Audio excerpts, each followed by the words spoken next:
Ang topic naman natin ngayon is paano natin i-manual set sa ating LG full automatic washing machine ang wash only, meaning hindi po magre-rinse and mag-spin, mag-wash lang po siya. So, yun guys, bago natin i-manual set sa wash only, make sure na naka-set up na po yung ating inlet hose sa gripo and then nakababa na yung drain hose ng ating washing machine. So, ito na. Ang una natin gagawin guys is i-power on yung ating washing machine.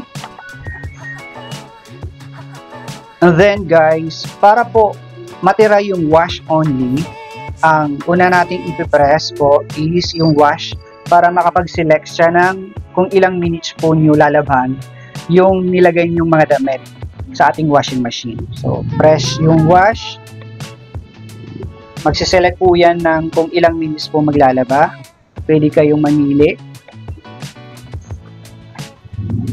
And then, ang next na ipipindutin nyo po is yung rinse 2 beses para mawala yung ilaw. So, nawala yung rinse. And then, sunod po yung spin. 2 beses din. So, nawala yung ilaw. Nawala na rin yung cycle na spin. So, wash only na lang yung natitira. Ang next na ipipress po is yung start. Yan. Mag-analyze yung ating washing machine. Magkakarga ng tubig and then mag-wash cycle siya. Yun lang yung gagawin niya.